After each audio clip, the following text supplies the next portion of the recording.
আসসালামু আলাইকুম এভরিওয়ান। আজকে লোট্টা মাছ ফ্রাই করব। এই লোট্টা মাছ ফ্রাইয়ের জন্য প্রথমে আমি দিয়ে দিচ্ছি লোট্টা মাছের মধ্যে লবণটা বুঝে শুনে দিবেন, কারণ হচ্ছে বেশি লোট্টা মাছে এমনিতেই একটু লবণ থাকে, যেহেতু এটা সামুদ্রিক মাছ। আর মাছ ফ্রাই করলে এক ধরনের একটা মাছের গন্ধ আসে, এই গন্ধটা দূর হওয়ার জন্য আমরা এখানে দিয়ে দিব লেবুর রস দিয়ে এটাকে মেখে আমরা প্রায় 10 মিনিট রেখে দিব। এতে করে আমি মাখিয়ে নিচ্ছি। লেবুর রস দেওয়ার কারণে মাছের থেকে যে একটা পচা গন্ধ আছে, মাছ গন্ধ থাকে, সেই গন্ধটা দূর হয়ে যায়। এটাকে আমি 10 মিনিট রেস্টে রাখবো। তারপরে এটার মধ্যে অন্যান্য ইনগ্রেডিয়েন্টসগুলো মিক্স করব। 1/4 কাপ ময়দা, 1/4 কাপ চালের গুঁড়া, তারপর দিয়ে দিচ্ছি এখানে বেসন 1/4 কাপ। আপনারা আপনাদের মাছের পরিমাণ অনুযায়ী শুকনো উপকরণগুলো দিবেন।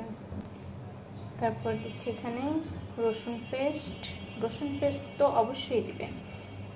রসুন অনেক সময় কোনো জিনিসের দুর্গন্ধ বা ভেটকাও গন্ধ থাকলে সেই গন্ধটা রসুন দূর করে ফেলে। তারপর দিচ্ছি লাল মরিচের গুঁড়ো, তারপর দিচ্ছি হলুদের গুঁড়ো, তারপর দিচ্ছি গরম মশলার গুঁড়ো, 1/2 টিস্পুন টেস্টিং সল্ট, এটা আপনারা স্কিপ করতে পারেন যার যার পছন্দ। এই যে টেস্টের ব্যালেন্স করার জন্য দিয়ে দিচ্ছি 1/2 টিস্পুন পরিমাণ চিনি, যেহেতু আমি এখানে লেবুর রস দিয়েছি সেজন্য চিনিটা দিয়েছি। এখন এগুলোকে আমি হাত দিয়ে ম্যারিনেট করে নিব। দিয়ে দিব এখন একটা ডিমটা দিতে ভুলে গিয়েছিলাম, তাই এখন দিয়ে দিচ্ছি। আর দিয়ে দিব পানি, লাগলে অল্প একটু পানি দিতে হবে এগুলো মিশার জন্য। একটু পানি বুঝছেন। এখন এগুলোকে এই যে এরকম ভালো করে ম্যারিনেট করে নিতে হবে। এখানে যদি আর একটু ময়দার প্রয়োজন হয় আমরা একটু অ্যাড করে নিব। আমি এখানে আরও 1/4 কাপ পরিমাণ ময়দা অ্যাড করে নিচ্ছি।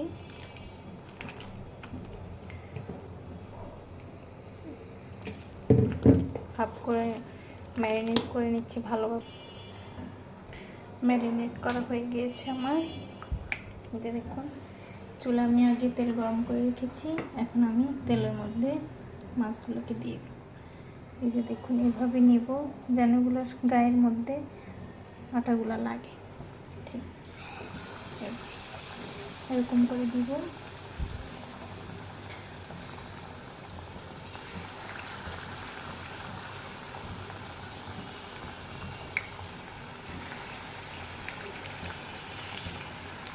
লোট্টা মাছের পুরো গায়ের মধ্যে কিন্তু আপনার খামিরটা লাগতে হবে, নাহলে কিন্তু লোট্টা মাছ তো অনেক নরম মাছ, এটা আবার যদি খালি থাকে ভাজি করার পরে এগুলো মাছগুলো গলে বের হয়ে যেতে পারে।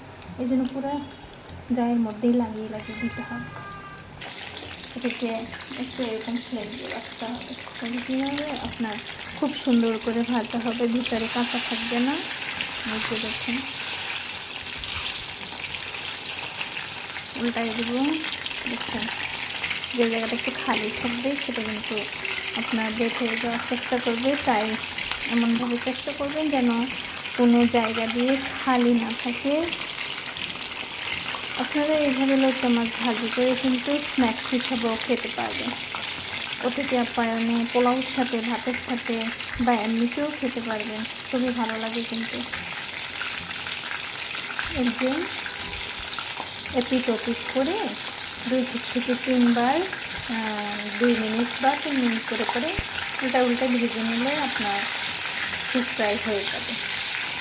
খুবই মজা কিন্তু এইভাবে লোট্টা মাছ ফ্রাই করলে। অনেকে লোট্টা মাছ খেতে চায় না নরম দেখে, এভাবে যদি ফ্রাই করে খান যে কেউ খাবে, বাচ্চা থেকে বড় কেউ ছেড়ে দেবে না, সবাই খাবে, খুবই পছন্দ করে সবাই কিন্তু এইভাবে মাছ ফ্রাই করলে খায়। আমি এখন এগুলোকে তুলে নিচ্ছি। গোল্ডেন ব্রাউন হয়ে গেলেই তুলে ফেলবো।